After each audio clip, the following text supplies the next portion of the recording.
우리 그리고 권사님 기도해 주신 대로 우리 다음 주부터 하반기 특별 저녁 집회가 있습니다. 월요일 저녁 8시부터 금요일 저녁 8시, 금요일 저녁까지입니다. 특별히 우리 가정 안에서도 또 교회 안에서도 또 세상 안에서도 참 눈물 날 일 많이 있지 않습니까?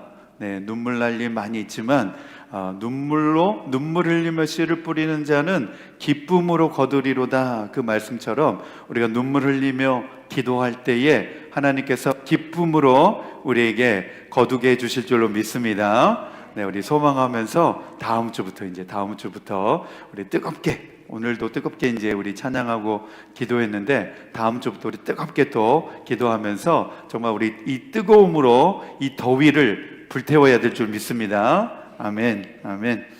자, 우리 오늘 말씀, 우리 빌립보서 1장 6절 말씀입니다.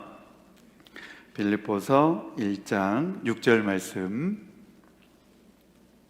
한 절 말씀입니다. 한번 다 찾아보시겠습니다. 빌립보서 1장 6절에 있는 말씀 다 함께 우리 한 목소리 읽겠습니다. 시작.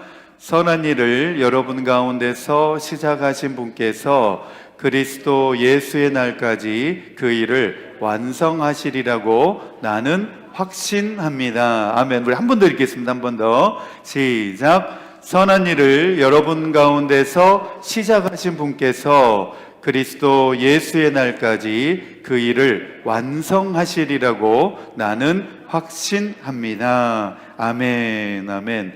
오늘 주제는 제17장 성도의 궁극적 구원에 관하여, 이런 내용 제목입니다. 그래서 다른 말로는 성도의 견인이라고 하는 아주 우리 기독교에서 중요한 교리입니다. 성도의 견인. 이거 모르면 이제 간첩입니다. 이거 모르면 간첩입니다. 성도의 견인. 특별히 이제 우리 장로교에서는 성도의 견인을 굉장히 중요한 교리로 이야기합니다. 이제 이 교리로 말미암아서 장로교인이냐 감리교인이냐 이렇게 달라지게 되는, 구분되어지게 되는 구분점입니다. 우리 장로교 신앙 고백에서는 성도의 견인을 믿습니다. 그러나 감리교에서는 이 성도의 견인을 믿지 않습니다. 여기에서 이제 감리교와 장로교회가 아주 중요한 분기점이 생기게 됩니다. 왜 감리교는 이 성도의 견인, 이 성도들의 궁극적 구원에 대해서 그들이 인정하지 않고 그것을 믿지 않느냐? 감리교회는 자기의 자유의지를 더 중요하게 여깁니다. 우리 장로교회는 하나님의 은혜를 더 중요하게 여기는데 감리교회는 자기의 자유의지를 더 중요하게 여깁니다. 그래서 무슨 말이냐면 자기가 구원받았다 하더라도 자기의 자유의지로 그 구원을 잃어버릴 수 있다, 이렇게 이제 이야기를 합니다. 거기까지 딱 들으면 맞는 것 같기도 한데, 우리 옆에 주변 이렇게 신앙생활 하다가 교회 잘 나오다가 봉사도 잘 하다가 어느 날 시험 들어가지고 교회 안 나오는 사람들 있잖아요. 그렇죠? 그래서 그걸 보면은 또 그 말이 맞는 것 같기도 한데 이제 이러면서 이제 헷갈리는 거예요. 그래서 감리교회는 자기의 자유의지로 하나님께서 허락해 주신 구원을 자기 잘못으로 잃어버릴 수 있다. 그래서 궁극적으로 타락을 해서 마침내 지옥으로 갈 수 있다, 이렇게 이제 이야기를 합니다. 로마 가톨릭 교회에서도 그렇게 똑같이 동일한 주장을 합니다. 그런데 여러분, 이 내용을 가만히 잘 생각해 보면 어렵지가 않습니다. 감리교회는 무엇을 중요하게 생각한다 그랬어요? 자유의지. 그러나 우리 장로교회는 하나님의 은혜를 더 강조합니다. 나의 자유의지보다 더 앞서는 것이 하나님의 은혜라는 거예요. 하나님의 은혜가 더 크시다는 거예요. 이 개념을 잘 생각하시면 됩니다. 특별히 그래서 우리 성도님들이 장로교회에서 신앙생활을 하고 있다는 것은 자부심으로 삼으셔도 됩니다. 장로교회에서 지금 내가 장로교인이다, 장로교 교회를 다니고 있다라고 하는 것은 자부심을 가져도 됩니다. 자, 왜냐하면 잘 한번 생각해 보시기 바랍니다. 내 자녀가 이제 잘 애지중지 눈에 넣어도 안 아플 만큼 잘 키웠어요. 잘 키웠는데 얘가 사춘기가 와가지고 갑자기 엄마 싫어, 아빠 싫어 이러면서 밥도 안 먹어. 그냥 내 하고 싶은 대로 살 거야. 나 간섭하지 마. 막 이러는다는 거예요. 사춘기 아이가. 그런 경험 있으시죠? 네, 무슨 말해도 막 반항하잖아요. 문 쾅 닫고. 네, 그러면은 부모 입장에서 저놈의 자식. 아이고, 죄송합니다. 설교 시간이. 죄송합니다. 용서해 주시기 바랍니다. 네, 저 XX, 이러면서 막 부모가, 그래, 네가 문을 닫고 쿵 닫고 나가. 그래, 인연을 끊자. 오늘부터 너 족보를 파내버리자. 이러면서 내쫓아버립니까? 그렇지 않죠. 그렇죠? 네, 내 자식이고 내 자식이 비록 나의 마음을 아프게 하고 나에게 반항한다 할지라도 부모에게 이렇게 문을 쿵 닫는다 하더라도 부모의 심정은 어떻습니까? 저것이 철 들면 괜찮아지겠지 이렇게 이제 생각하잖아요. 그렇죠? 그러면서 주여 아버지 이렇게 기도하잖아요. 그렇죠? 별로 안 그러신가 보네. 두 가지인데 자식이 속을 안 썩인다거나 기도를 안 한다거나 두 가지인데 새벽기도 많이 나오시기 바랍니다.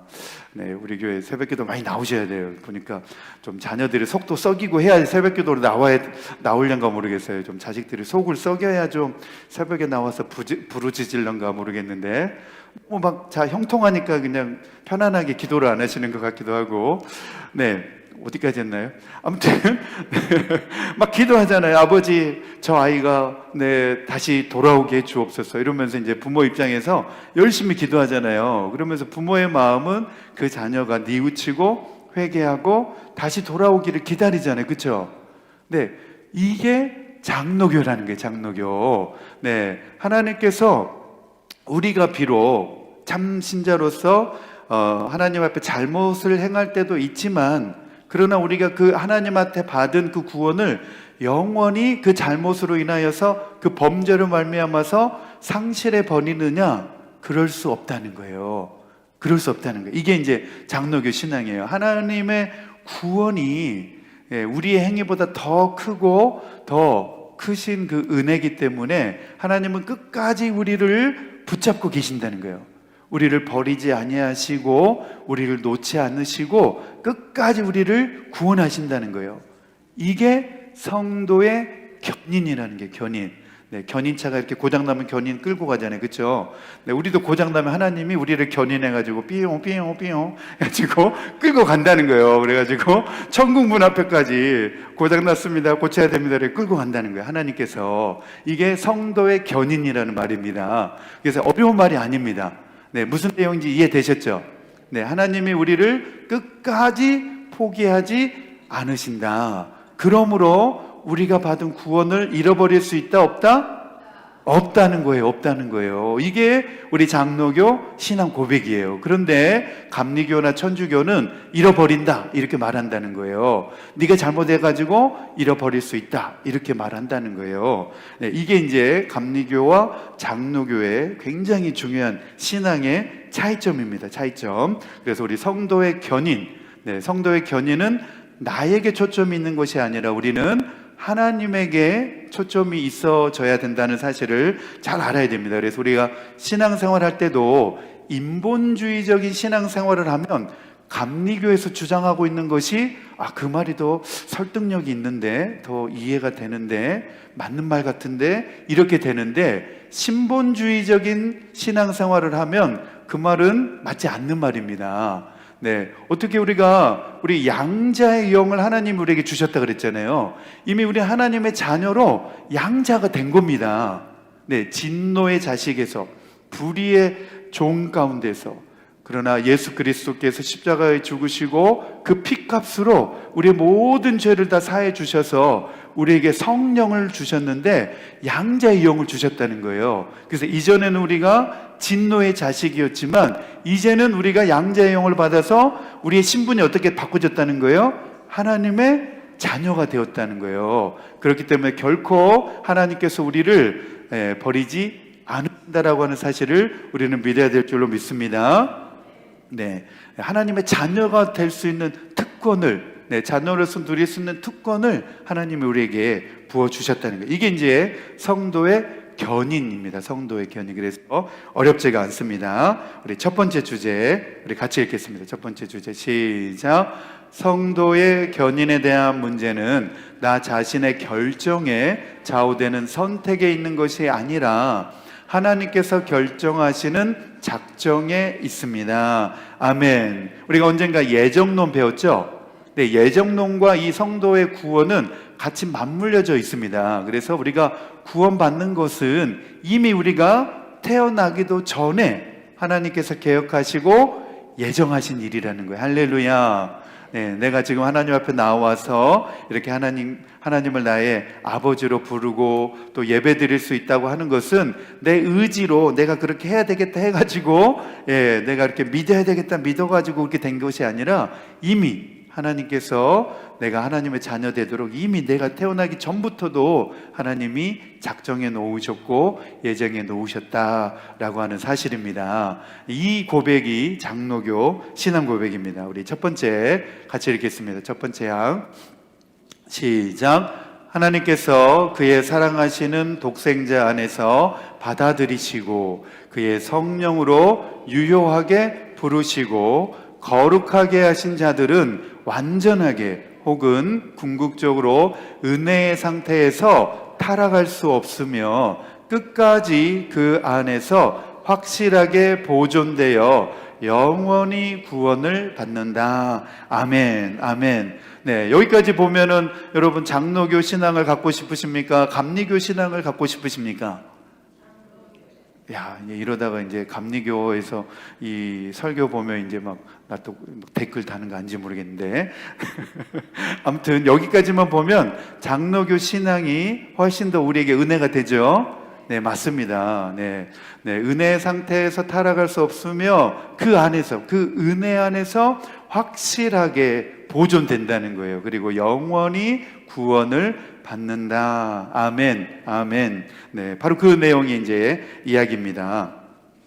하나님께서 구원하시려고 작정하시고 선택을 받은 자들이 완전한 구원을 받은 이후에 자기 스스로 죄가 좋다고 해가지고 세상이 좋다고 해가지고 타락의 길로 들어갈 수 없다는 거예요. 네, 완전한 하나님의 구원의 은혜를 경험한 사람은 세상이 더 좋은데 그러면서 타락의 길로 들어갈 수 없다는 거예요. 그런데 우리가 이제 교회 안에서 이렇게 신앙생활 하다 보면 막 열심히 교회에 열심히 충성하고 직분도 열심히 감당하다가 그렇게 우리가 볼 때는 막 열심히 신앙생활 하다가 어느 날 시험 들어가지고 교회도 안 다닌대 뭐 이런 말 이제 듣게 되면서 그런 말을 듣다 보면 야, 또 감리교에서 말하고 있는 또 그 말이 또 맞는 것 같은데 그런 고민이 이제 찾아오게 되는데 네, 이 성도의 견인의 교리를 우리가 정확하게 알면 결코 우리가 혼동하지 않습니다.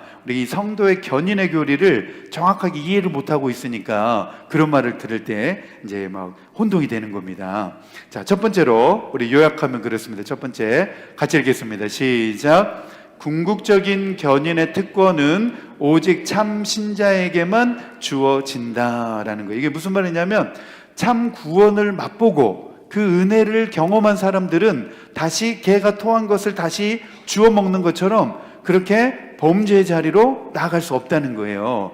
네, 하나님의 구원의 은혜가 그 속에 경험되어지고 회심의 은혜를 경험한 사람들은 다시 세상 죄로 빨려들지 않는다는 거예요. 그러면 누가 그런 자리로 나아가느냐? 참 신자가 아닌 사람들, 네, 겉으로만 신자인 척한 사람들은 그런 세상의 유혹이 올 때에, 죄의 유혹이 올 때에 그냥 넘어지고 쓰러진다라는 것입니다. 그래서 우리가 잘 분별하면 돼요. 네, 타락의 길로 걸어가는 사람들은 참 신자가 아니었구나 이렇게 생각하면 쉽습니다.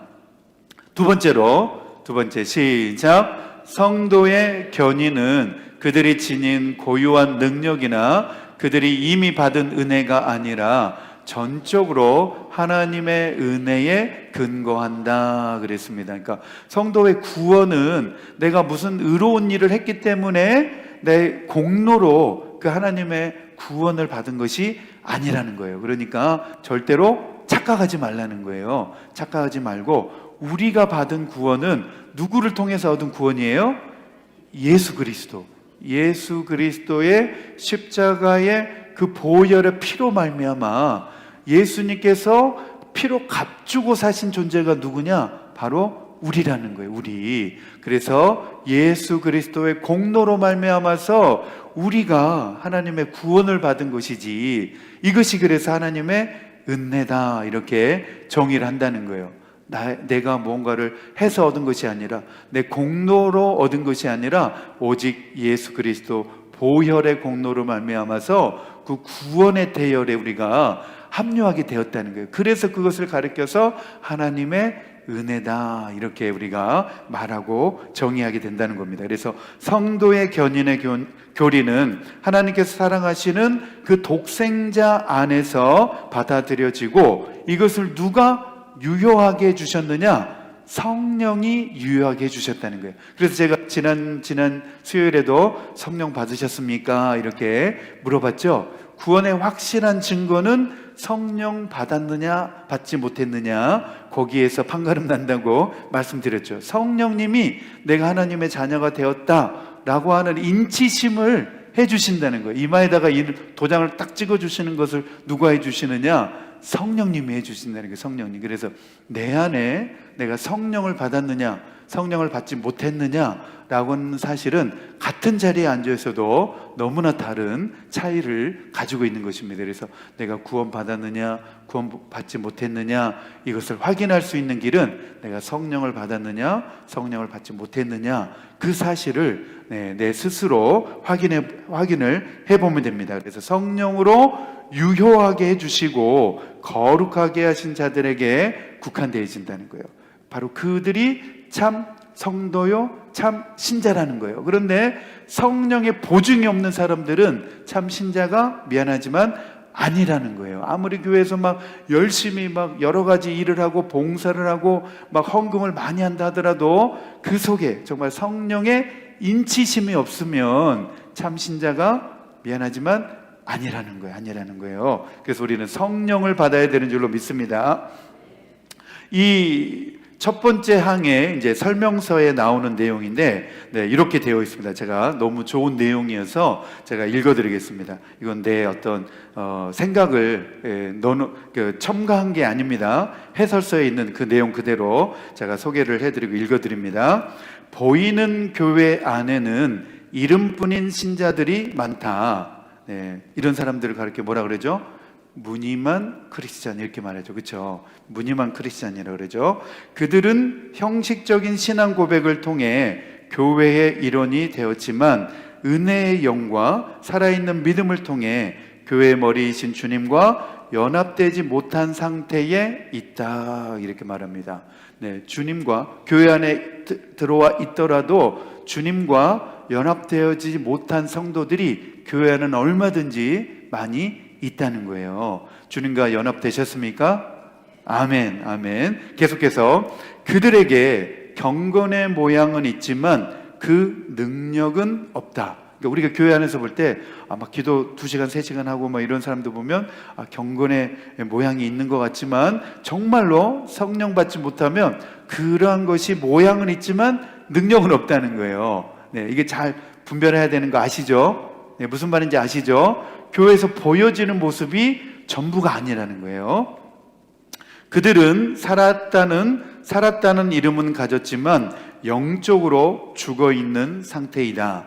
그런 형식적인 신자들은 결국에는 믿음을 저버릴 수밖에 없다 그랬습니다. 그래서 우리 교회 안에서 열심히 막 신앙생활 하는 것 같아도 세상에 시험 들어가지고 나가 떨어지는 사람들은 결국은 형식적인 신앙인에 불과하다라는 것을 말하고 있습니다. 그래서 그들은 진리 안에서 하나님의 은혜를 깨닫지 못했기 때문에 시련이 닥치면 공공연히 믿음을 부인함으로써 스스로 실체를 드러낸다. 그들은 겉으로는 믿음이 굉장한 것처럼 보이고 뛰어난 은사를 소유할 수도 있다. 그들은 자신과 다른 사람들을 속인다. 얼마든지 속일 수 있다는 거예요. 믿음 있는 척, 자기가 신앙이 강한 척, 대단한 사람인 것처럼 얼마든지 속일 수 있다는 거예요. 여러분 속지 마시기 바랍니다. 그들 안에는 뿌리가 없다. 완전히 궁극적으로 타락하는 사람들은 모두 그리스도 안에 굳건한 뿌리를 두고 있지 않았다고 결론 지을 수밖에 없다. 이렇게 설명을 해 놓았습니다. 정말 나 자신이 정말 예수 그리스도 안에 뿌리를 내리고 신앙생활하고 있는지 우리는 항상 확인하고 점검해야 되는 줄로 믿습니다. 이렇게 무더운 날에 수요일에 이렇게 수요 예배까지 나오신 분들은 제가 볼 때는 성도의 견인 가운데 들어있다라고 생각이 됩니다. 할렐루야. 옛날에는 예수님이 언제 재림하실까 그러면은 비 오는 수요일에 재림할 것 같습니다 이렇게 말했는데, 제가 볼 때는 요즘에 100도씨 넘는 수요일 저녁 같습니다 이렇게 대답을 바꿔야 될 것 같아요. 무더운 날에도 불구하고 이렇게 예배 사모하여서 예배당에 나오신 걸 보면 예수님의 재림에 우리 다 참여할 수 있을 것 같습니다. 할렐루야.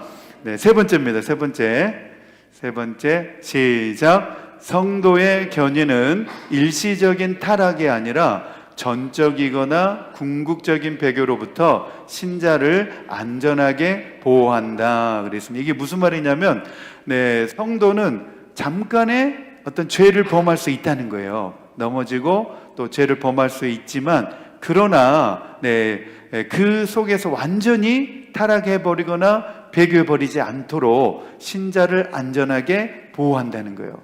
회개하게 하고 뉘우치게 해서 다시 하나님의 자녀로 일으킬 수 있도록, 회복되어질 수 있도록 항상 이 성도의 견인이 참 신자들에게는 있다는 거예요. 할렐루야. 그래서 저는 이 교리가 너무 마음에 듭니다. 내가 부족해가지고 잠깐 동안 내가 잘못하고 실수하더라도 하나님의 은혜가 그러한 나를 가만두지 않는다는 거예요.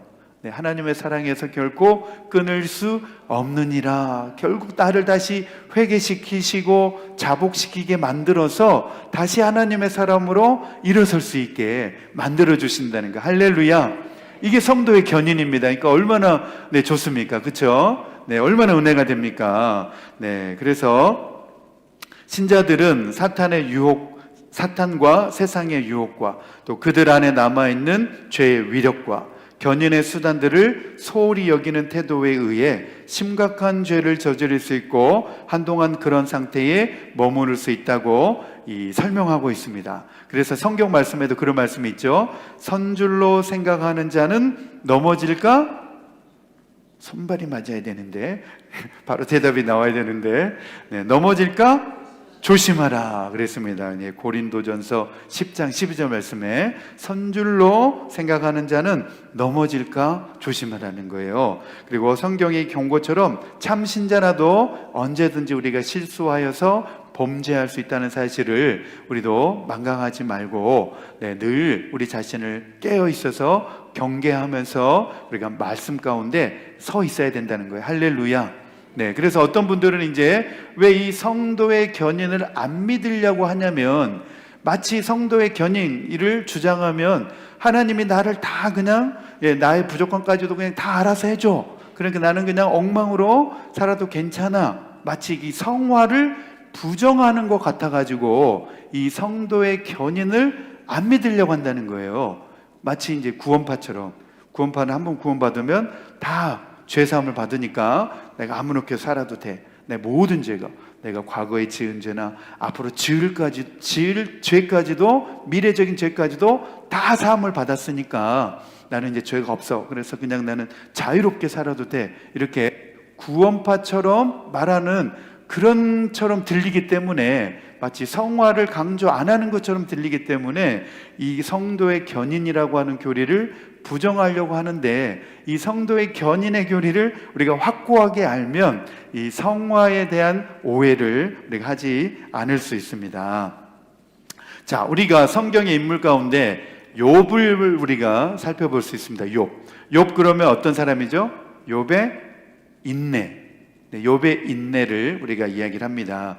욥의 인내, 욥의 인내로 아주 대표적인 사람으로 등장하는데, 하지만 욥 기사를 잘 읽어보면 욥도 고난이 닥쳤을 때에 자기가 태어난 생애를 저주하고 있는 모습을 볼 수 있습니다. 그렇죠? 그래서 우리가 이때 요분 의인이라고 했는데 자기 생일을 저주하고 있는 모습을 보면 그 말씀이 잘 이해가 안 되는 경우가 생겨요. 그렇죠? 요분 우리가 분명히 알고 있기로 의인이라고 알고 있는데 왜 자기 생일을 저주하고 있지? 이런 생각을 이제 품게 된다는 겁니다. 모세 역시도 보면 그 온유함이 지면의 모든 사람보다 더하더라 이렇게 칭찬을 들었던 인물인데, 모세 역시도 보면은 경솔한 말을 내뱉는 것을 볼 수 있습니다. 그 무리반불에서 하나님이 반석을 명하여 물을 내라라고 했는데 모세가 경솔한 말로 하나님 앞에 범죄하게 되는 것을 볼 수 있어요. 그래가지고 반석을 명하여 물을 내라고 그랬는데 모세가 어떻게 했어요? 반석을 쳐가지고 반석을 때려가지고 물을 내게 만듭니다. 그래서 하나님의 명령과 물이 나오긴 하지만 그런 하나님의 명령을 불순종함으로 인하여서 모세가 가나안 땅에 들어가지 못하게 되는 징벌을 받게 되는 사건이 거기에 있었습니다. 그리고 세상에서 가장 지혜로운 왕 솔로몬 왕도 보면 여호와의 눈앞에서 악을 행하여 그의 아버지 다윗이 여호와를 온전히 따름과 같지 않았더라 이렇게 나옵니다. 그렇죠? 지혜의 왕 솔로몬, 지혜와 부귀 영화를 하나님 앞에 다 받은 솔로몬 왕도 마지막에 가면 여호와 앞에 악을 행하였더라 이렇게 나온다는 거예요. 그리고 우리가 잘 알고 있는 베드로는 예수님의 수제자입니다. 수제자. 예수님의 수제자라고 말하는 정말 베드로를 보면 주를 향한 열심은 다른 제자들 뛰어넘습니다. 다른 제자들이 베드로의 열심을 못 따라갑니다. 그만큼 주님을 향한 열심이 특심이고 또 그 경쟁심이 강했고 대담한 사람이 있지만, 그러나 예수님이 붙잡혔을 때 너무나 어처구니 없이 주님을 모른다고 3번씩이나 부인하는 베드로를 우리가 보게 됩니다. 이와 같이 참 신자라 할지라도 스스로나 또 다른 사람들이 보기에 도저히 회복 가능성이 없다고 판단될 정도로 깊은 영적 침체에 빠질 수가 있다는 거예요. 우리가 이 사실을 잘 구분하고 분간을 해야 되는데, 우리가 잘 믿다가도 깊은 영적 침체에 빠질 수 있으나, 그러나 성도의 견인의 교리에 의하면 우리가 받은 그 구원은 상실되지 않는다라고 하는 사실입니다. 우리가 깊은 영적 침체기에 빠질 때도 있지만, 그러나 우리가 받은 구원을 우리가 상실해 버리지 않는다라고 하는 사실을 우리가 잘 기억을 해야 됩니다. 왜냐하면 하나님의 손이 여전히 우리를 붙잡아 주고 계시기 때문입니다. 아멘, 아멘. 참 신자라면, 참 하나님의 구원받은 자녀라면 하나님의 손이 우리를 놓지 않고 붙들고 계신다는 거예요. 제가 처음에 시작할 때 이야기 드렸죠. 우리가 애지중지 잘 키운 우리 자녀들이 사춘기가 돼가지고, 영적 침체죠, 그렇죠? 사춘기가 돼가지고 막 부모에게 반항하는 거예요. 문 콱 닫고 그냥 안 나오고 그러는 거예요. 그랬을 때 자녀들이 그런다고 부모들이 자녀를 너 나가, 이제부터 너를 내 자식으로 여기지 않을 거야 하고 내쫓지 않잖아요, 그렇죠? 그 자녀가 내 자녀가 확실하다면, 그렇죠? 내가 낳은 자녀가 확실하다면 문 쾅 닫았다고 자녀를 내쫓지는 않는다는 거예요. 하나님도 마찬가지라는 겁니다. 우리가 하나님의 참 자녀가 되었기 때문에 비록 내가 영적 깊은 침체에 빠졌다 하더라도 하나님은 우리를 내버리지 않으시는 참 좋으신 하나님이신 줄로 믿습니다. 자, 시편 37편입니다. 시편 37편 23절에서 24절 우리 같이 읽겠습니다. 시작.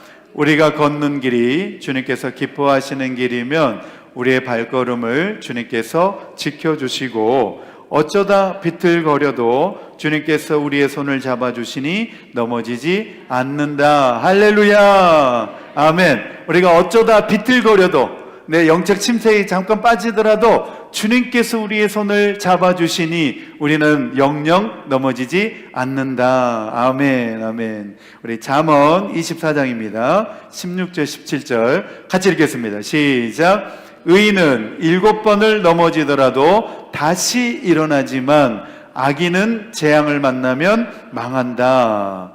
원수가 넘어질 때에 즐거워하지 말고 그가 걸려서 쓰러질 때에 마음에 기뻐하지 말아라 그랬습니다. 덧붙여 넣었죠. 그렇죠? 네, 의인은 7번을 넘어지더라도 어떻게 한다는 거예요? 다시 일어나는 거예요. 회개하고 돌이키고 하나님 잘못했습니다. 용서해 주옵소서. 철저하게 회개하고 다시 일어나는 사람이 하나님의 자녀인 줄로 믿습니다. 바로 그 사람이 의인인 줄로 믿습니다. 그러나 악인은 재앙을 만나면 영원히 자빠지고 망해버린다는 거예요. 그래서 우리가 같이 믿음 생활하다가 시험을 당해가지고 세상으로 가버린 사람들은 하나님의 참 자녀가 아니었구나 이렇게 생각을 할 수가 있게 된다는 겁니다. 자, 다윗은 매우 중요한 범죄를 저질렀을 뿐만 아니라 나단 선지자의 책망이 있기 전까지는 자신의 끔찍한 죄를 전혀 의식하지 못하였습니다. 그러나 하나님의 성령이 자기 안에서 이루신 구원을 완전히 잃어버리지는 않았습니다. 왜냐하면 다윗이 나중에 시편 51편 11절 말씀에 보면 나를 주 앞에서 쫓아내지 마시며 주의 성령을 내게서 거두지 마소서라고 하면서 이 다윗은 자기가 간음한 그 죄를 철저히 뉘우치고 회개했다는 거예요. 그러면서 다시 회개하고 그 죄를 뉘우치고 다시 일어섰기 때문에 자기가 받은 그 구원을 놓쳐버리지 않았다는 것입니다. 그래서 우리가 넘어질 때에 우리가 회개하는 것이 반드시 필요하다는 거예요. 솔로몬의 경우도 마찬가지입니다. 그의 아버지 다윗이 여호와를 온전히 따름과 같이 따르지 않았다라고 하는 평가를 훗날에 받게 되어지지만, 그러나 그가 완전히 하나님을 향한 믿음을 저버렸느냐? 그렇지 않았다는 겁니다. 하나님께서는 그의 아버지 다윗을 대하실 때처럼 그를 사람의 매와 인생의 채찍으로 징계하셨을 뿐만 아니라 은총을 그에게서 완전히 거두지 않으셨다는 거예요. 솔로몬이 악을 행하였을 때 하나님께서 사람의 매와 인생 채찍을 들어가지고 때리셨지만 그 사람의 매와 인생 채찍을 맞고 솔로몬이 돌이켰다는 거예요. 할렐루야. 우리들도 마찬가지입니다. 사람의 매와 인생 채찍으로 징계가 있을 때 내가 하나님의 자녀였구나 라고 하는 사실을 우리가 깨달아 알아야 될 줄로 믿습니다. 자녀가 아닌 사람은 사람의 매와 인생 채찍도 들지 않는다고 하나님께서 말씀하셨습니다. 하나님께서 사랑하시는 자에게 징계를 주시나니 그랬습니다. 하나님의 자녀이기 때문에 돌이키게 하시려고 사람의 매와 인생 채찍을 하나님께서 드신다는 겁니다.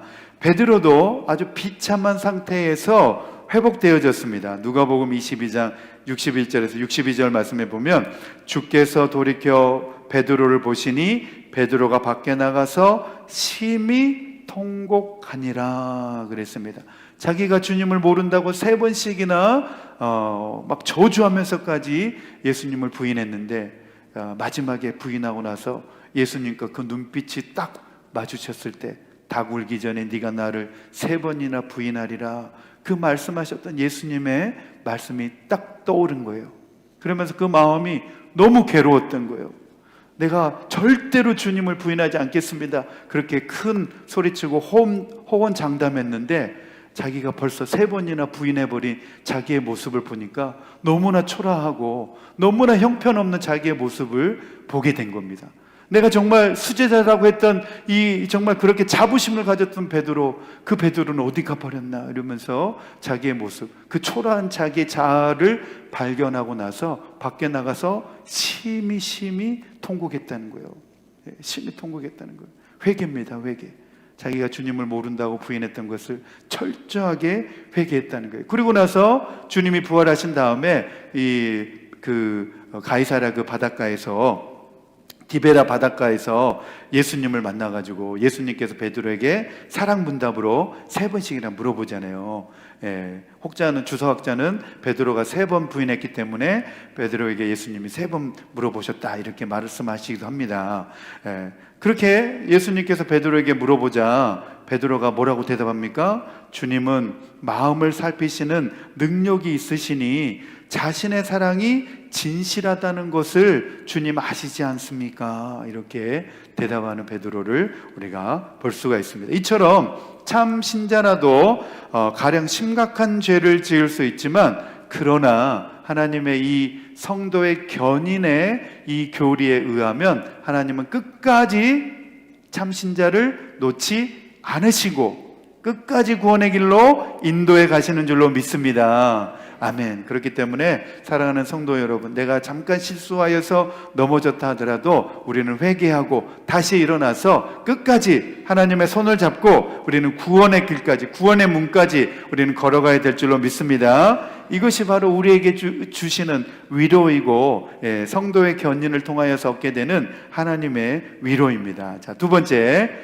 양 같이 읽겠습니다. 시작. 성도의 견인은 신자 자신의 자유의지에 달려있는 것이 아니라 변하지 않은 선택의 작정에 근거하고 있는데, 이것은 성부 하나님의 값없이 주시는 영원한 사랑에서 비롯하며 예수 그리스도의 공로와 중보기도의 효력에 의존하며 성령의 내주하심과 성도들 안에 거하시는 하나님의 씨앗과 은혜 언약의 본질에 의존한다. 이 모든 것으로부터 구원의 확신과 절대적인 확실성이 생겨난다 그랬습니다.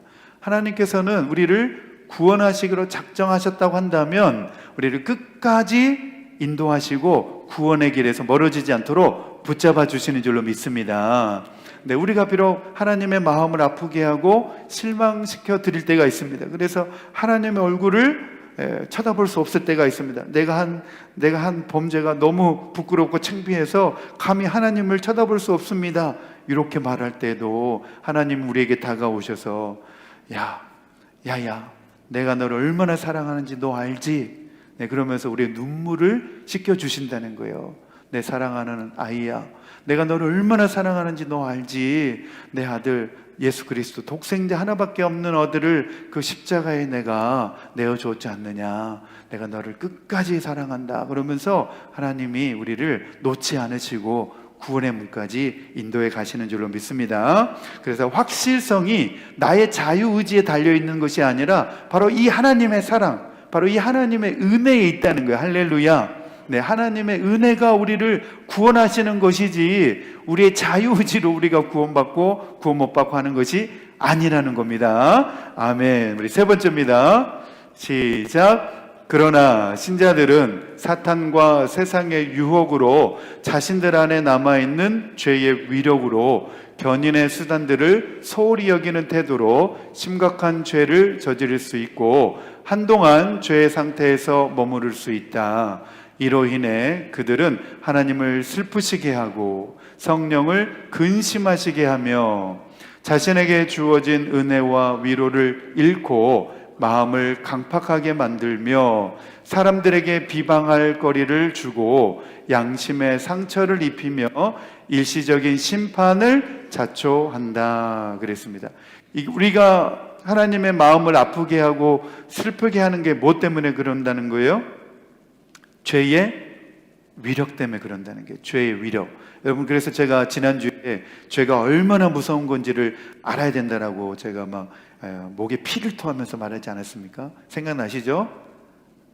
진짜 피를 토하지는 않았지만 아무튼 그런 마음으로 제가 주일에 막 죄가 얼마나 무서운 건지 아냐고 막 제가 피를 토하는 심정으로 막 설교했는데, 아무튼 죄가 그만큼 우리는 무섭다는 사실을 알고 죄의 근처에는 우리 얼씬도 하지 말아야 될 줄로 믿습니다. 죄를 미워하고 죄의 위력을 알기 때문에, 또 나의 약함을 알기 때문에 우리가 오늘 말씀에도 나오잖아요. 한동안 죄의 상태에 머무를 수 있다는 겁니다. 이로 인해 그들은 하나님을 슬프시게 하고 그랬습니다. 그리고 성령을 근심하시게 하며, 하나님을 우리는 슬프시게 하면 안 될 줄 믿습니다. 성령을 근심하게 해서도 안 되는 줄 믿습니다. 아멘, 아멘. 이제 시간이 거의 다 이제 정해진 시간이 됐으니까 나머지는 그냥 생략하고 오늘의 결론의 말씀으로 이제 넘어가겠습니다. 네, 우리 고린도후서 5장 14절 15절 말씀 같이 한번 읽겠습니다. 고린도후서 5장 14절 같이 읽겠습니다. 시작. 그리스도의 사랑이 우리를 휘어잡습니다. 우리가 확신하기로는 한 사람이 모든 사람을 위하여 죽으셨으니 모든 사람이 죽은 셈입니다. 그런데 그리스도께서 모든 사람을 위하여 죽으신 것은 이제부터는 살아있는 사람들이 자기 자신들을 위하여 살아가도록 하려는 것이 아니라 자기들을 위하여 죽으셨다가 살아나신 그분을 위하여 살아가도록 하려는 것입니다. 아멘, 아멘. 내 안에 누가 계세요? 예수 그리스도. 사도 바울도 우리 갈라디아서 2장 20절 말씀에 말씀하셨잖아요. 그렇죠? 내가 사는 것은, 이제 내가 육체 가운데 사는 것은 나를 위하여, 나를 위하여 죽으신 그 예수님을 위하여 사는 것이다, 이렇게 고백하고 있습니다. 자, 실천을 위한 적용 첫 번째 같이 읽겠습니다. 시작. 교회 안에도 주님과 연합되지 못한 상태에 있는 분들이 여전히 존재한다는 사실을 통해 예수 그리스도의 복음과 구원의 은혜 가운데로 인도하는 일에 관심과 사명을 품겠습니다. 아멘, 아멘. 우리 교회에서 이제 1:1 제자 양육 시작을 했습니다. 그래서 1:1 제자 양육, 정말 우리 교회 안에 있지만 정말 그 속에, 교회는 오래 다녔지만 아직 정말 예수님을 만난 그 회심의 중생의 경험을 하지 못하고 신앙생활하고 교회 다니고 있는 분들이 많이 계십니다. 그래서 주변에 1:1 받지 못한 분들 1:1 제자 양육 받도록 또 도와주시면 좋겠습니다. 자, 두 번째입니다. 두 번째 같이 읽겠습니다. 시작. 성도의 견인의 교리에서 말하듯이 참된 신자로서 하나님의 영광과 다른 사람들의 덕을 세우는 일과 스스로의 평안에 관심을 가지고 악은 어떤 모양이라도 버리고 주의 모든 계명과 규례대로 흠없이 행하려고 노력하는 열정으로 살겠습니다. 아멘, 아멘. 우리가 죄를 보면 하나님이 어떻게 하신다 그랬죠? 하나님이 슬퍼하신다. 하나님 슬퍼하신다는 거예요. 그리고 성령님을 근심하게 만드는 거다라는 사실을 우리 잘 기억하고 우리 모든 계명과 또 말씀대로 행하려고 하는 그런 노력을 해야 되겠습니다. 우리 나를 통하여 6월 우리 주제 찬양 부르고 믿음으로 함께 결단하겠습니다.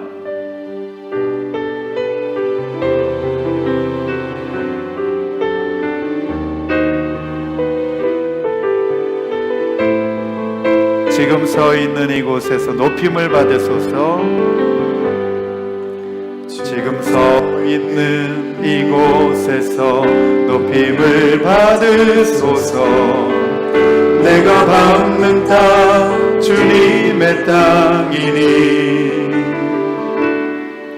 하늘이 주의 이름 높이 올리며 넓은 바다가 주를 노래해. 모든 만물 주를 경배해. 모든 입술 주를 찬양해. 천지를 만드신 만물의 통치자 높임을 받으소서. 내 평생에 주의 이름 높이며 어느 곳에서든지 주님을 예배하리라. 내가 밟는 모든 땅 아버지의 영광이 선보여야 하리. 찬양하며 주님을 예배할 때 하늘 가득한 주의 영광 보내라. 나를 통하여 나의 입술을 인하여 주의 이름 높임을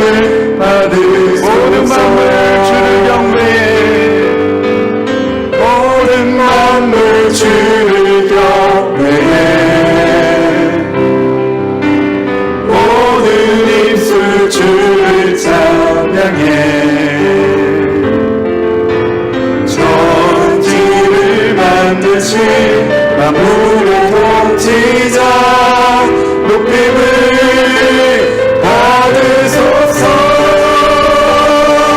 내 평생에 주의 이름 높이며 어느 곳에서든지 주님을 예배하리라. 내가 받는 모든 다 아버지의 영광이 선포되어야 하리. 자라가며 주님을 예배할 때 하늘 가득한 주의 영광 보이라. 나를 통하여 나의 입술을 인하여 주의 이름 높임을 받으소서.